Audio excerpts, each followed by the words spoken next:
आज रामनवमी का पर्व है। देश दुनिया में 100 करोड़ से ज्यादा हिंदू आज भगवान रामलला का जन्मदिन पूरी आस्था और भक्ति के साथ मना रहे हैं।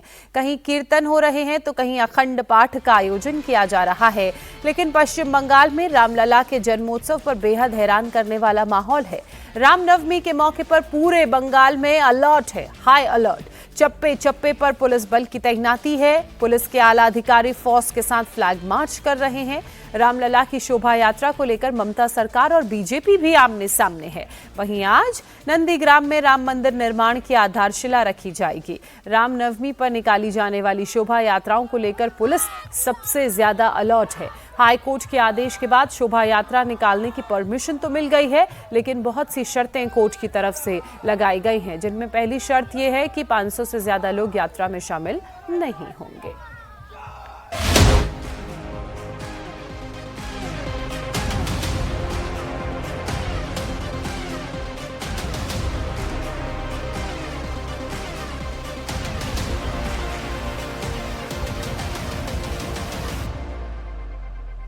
आज देश भर में रामनवमी का पर्व धूमधाम से मनाया जा रहा है। 100 करोड़ से ज्यादा सनातनी हिंदू एक स्वर में जय श्री राम का जय घोष कर रहे हैं। पश्चिम बंगाल में रामनवमी को लेकर सियासी घमासान मचा हुआ है। ममता सरकार और बीजेपी आमने सामने है। অপর ধর্মের শ্রদ্ধা রাখে, এটা স্বামী বিবেকানন্দের মন্ত্র। সনাতনীরা সহিষ্ণু।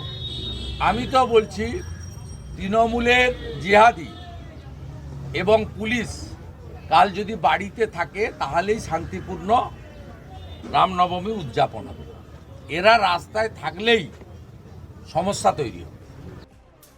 हावड़ा में रामनवमी के मौके पर 2 बड़ी शोभा यात्राएं निकलनी है, लेकिन कलकत्ता हाईकोर्ट के फैसले के बाद इन शोभा यात्राओं का आकार छोटा कर दिया गया है। शोभा यात्रा में 500 से ज्यादा लोग शामिल नहीं होंगे। शोभा यात्रा के दौरान डीजे नहीं बजेगा, केवल साउंड सिस्टम बजेगा। शोभा यात्रा में कोई भी लाठी डंडा हथियार लेकर नहीं चलेगा। कमेटी को शोभा यात्रा में शामिल लोगों की लिस्ट देनी होगी। पिछले 15 सालों से हावड़ा में अंजलि पुत्र सेना का एक रैली, एक जुलूस निकलता है रामनवमी के दिन। लेकिन 2023 साल में कुछ हिंसात्मक घटना के बाद, जैसे कि पुलिस प्रशासन ने परमिशन से रोक लगाई, उसके बाद हाईकोर्ट तक ये मामला पहुंचा, उसके बाद हाईकोर्ट के परमिशन से रामनवमी की जो जुलूस है वो जुलूस निकाली जाएगी। तो अंजनी पुत्र सेना के जो सचिव है उनसे बातचीत करेंगे और जानने की कोशिश करेंगे कि आप लोग को कोर्ट का दरवाजा हर वक्त क्यों खटखटाना पड़ता है। सबसे पहले आप सबको अग्रिम रामनवमी की हार्दिक शुभकामनाएं। देखिए, पश्चिम बंगाल में जब राम की बात आती है तो ये चर्चा में रहता है और श्री राम जी के आदर्शों को लेते हुए हम लोग मर्यादित तरीके से शोभा यात्रा निकालते हैं। लेकिन प्रशासन को क्या प्रॉब्लम है, विगत 2 वर्षों से हमें रोकने की चेष्टा की जा रही है और हर बार हम हाईकोर्ट जा रहे हैं और माननीय उच्च न्यायालय हम लोगों के संगठन का सम्मान करते हुए हमें परमिशन ग्रांट कर रही है। पहली शोभा यात्रा अंजनी पुत्र सेना की निकलेगी। यात्रा सुबह 9:30 बजे से शुरू होकर 1 बजे तक चलेगी। इस दौरान यात्रा नरसिम्हा मंदिर से शुरू होकर हावड़ा मैदान तक जाएगी। ये शोभा यात्रा करीब 2.5 किलोमीटर की होगी। अंजनी पुत्र सेना की रामनवमी के दिन जुलूस पिछले 15 सालों से निकल रहा है हावड़ा में। और ये जो मंदिर है नरसिम्हा मंदिर, इसी मंदिर के सामने से अंजनी पुत्र सेना का जो जुलूस है वो जुलूस निकाले जाएंगे और ये जुलूस सीधा इस रास्ते से होकर जीटी रोड होकर हावड़ा मैदान तक पहुंचेगी। और ये 2.5 किलोमीटर रास्ते के लिए सभी इंतजाम पुलिस प्रशासन की तरफ से किया गया है, क्योंकि कोर्ट के परमिशन लेकर ये जो जुलूस है वो जुलूस निकाले जाएंगे और इस जुलूस में शांतिपूर्वक हो सभी व्यवस्थाएं प्रशासन की तरफ से करने के लिए कोर्ट की तरफ से आदेश मिला है। तो ये जो जुलूस है, इस जुलूस में पिछले 2023 साल में कुछ हिंसा की घटना घटी थी। इसी के लिए पुलिस का निगरानी और भी ज्यादा बढ़ाई जा सके, इसको सामने रखते हुए सभी व्यवस्थाएं पुलिस प्रशासन की तरफ से किया गया है। वहीं दूसरी शोभा यात्रा वीएचपी की निकलेगी। यात्रा दोपहर 3 बजे से शुरू होकर शाम 5 बजे तक जारी रहेगी। यात्रा हावड़ा बीई कॉलेज शिवपुर से रामकृष्णपुर घाट तक जाएगी। 6 किलोमीटर लंबी इस यात्रा का समापन गंगा आरती के बाद होगा। हावड़ा में रामनवमी शोभा यात्रा को लेकर सभी तैयारियां पूरी हो चुकी हैं। हिंदू संगठन शोभा यात्रा की प्रैक्टिस कर रहे हैं।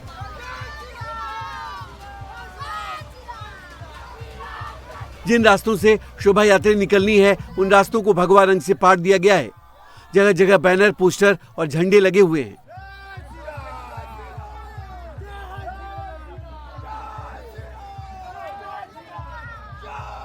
ये जो बंगाल का जो परिस्थिति है वो हिसाब से हम लोग हिंदू हित के लिए काम करते हैं। ईद नमाज से कोई मतलब नहीं है मेरा।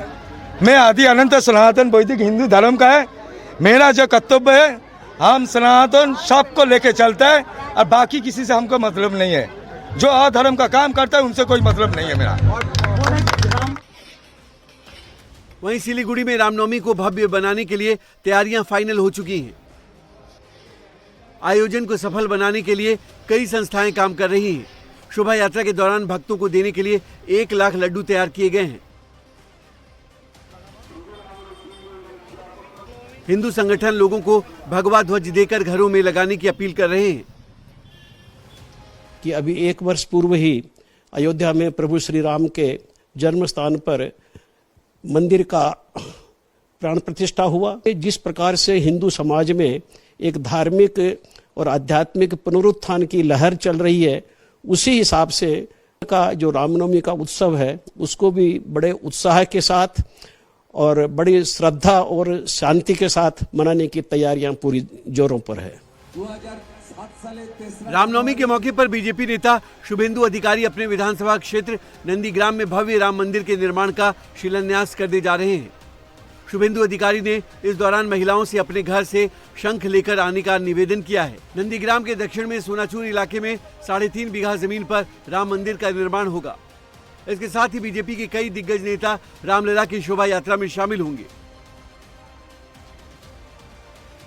शुभेंदु अधिकारी पूर्व मेदिनीनगर, कोलकाता, भवानीपुर और मोमिनपुरा में यात्रा में हिस्सा लेंगे। वहीं सुकांता मजुमदार हावड़ा मैदान, नॉर्थ 24 परगना और हुगली में निकाले जाने वाली शोभा यात्रा में शामिल होंगे। जबकि दिलीप घोष खेलार, मेदिनीपुर, तमलुक, मेचेदा, खड़गपुर में यात्रा में मौजूद रहेंगे। बार बार बोलते हैं बंगाल में कोई भी प्रोग्राम करता है, पॉलिटिकल हो चाहे धार्मिक हो, कोर्ट से परमिशन लेना पड़ता है। यहाँ की सरकार पुलिस परमिशन नहीं देता है। इसलिए रामनवमी के जो प्रोग्राम है, पूजा है, शोभा यात्रा है, वो हिंदू समाज अपना ट्रेडिशन के अनुसार करेगा। पुलिस का जिम्मेदारी उसमें और शांतिपूर्वक अनुष्ठान उसको देखना है, व्यवधान नहीं डालना है। पुलिस जानबूझकर गड़बड़ करता है और आगे कोर्ट में जाता है कि बोले देखो वहाँ तो गड़बड़ हुआ था, नहीं मिलना चाहिए। अच्छा है, न्यायाधीश ने बोला है कि अगर दुर्गा पूजा में कभी गड़बड़ हो जाए, अगले बार से पूजा बंद हो जाएगा क्या?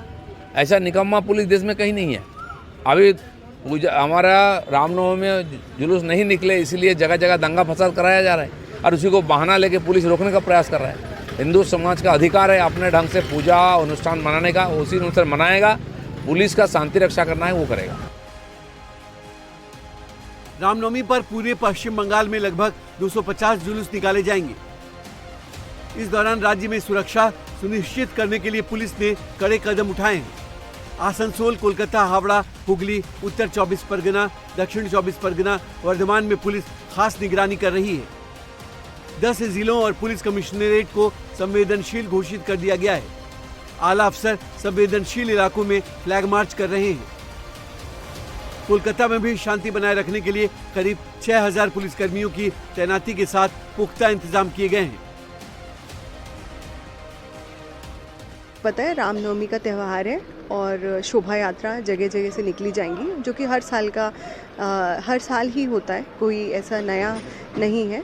और इसके लिए जो पुलिस अरेंजमेंट होता है प्रॉपर फोर्स के साथ जगह जगह हम डिप्लॉयड होते हैं, which is for every festival we do.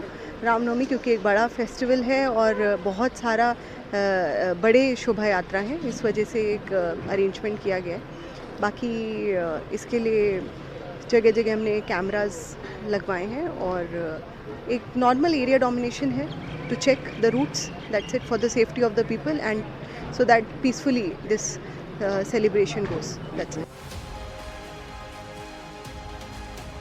वहीं कोलकाता की जादवपुर यूनिवर्सिटी में रामनवमी पूजा को लेकर संग्राम छिड़ा हुआ है। एबीवीपी के छात्रों ने यूनिवर्सिटी में रामनवमी मनाने का ऐलान किया है, लेकिन यूनिवर्सिटी प्रशासन ने अभी तक कैंपस के अंदर पूजा करने की इजाजत नहीं दी है।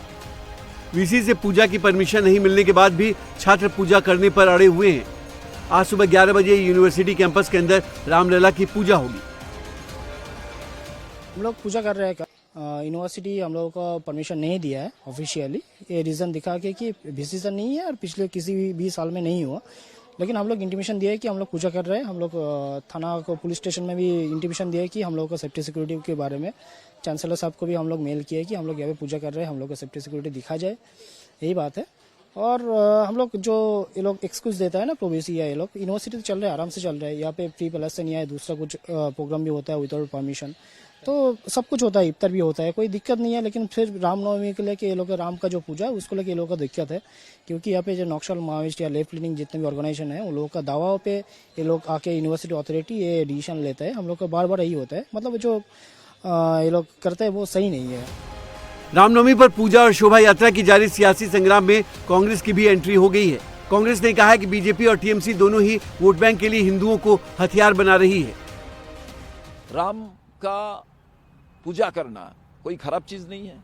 रामनवमी भगवान राम का जन्मदिन का बात है, तो रामनवमी में जुलूस निकलेगा, कोई इतराज क्या है? समस्या यही है जे आप लोग क्या करना चाहते हो। एक तरफ सरकार है बंगाल का और एक तरफ जो रिकॉग्नाइज जो सरकारी विरोधी दल है, ये दोनों का राजनीति लेके जो सामने वाला चुनाव है, चुनाव में कैसे चुनाव का बेनिफिट आएगा, जो धर्मीय भावावेग को आगे बढ़ा के उसका मुताबिक ये लोग चलने का प्रयास कर रहा है। पश्चिम बंगाल में हिंदुओं को त्योहार मनाने के लिए पहले ममता सरकार से इजाजत मांगनी पड़ती है। इजाजत ना मिले तो त्योहार मनाने के लिए कोर्ट की शरण लेनी पड़ती है। कोर्ट से इजाजत मिल जाए तो फिर कड़े पहरे में त्योहार मनाना पड़ता है। शर्तों और नियमों के दायरे में रहकर बंगाल के हिंदू अपने त्योहार मनाते हैं। ऐसे में सवाल उठता है कि बंगाल में हिंदू के त्योहारों को लेकर ऐसा भेदभाव क्यों?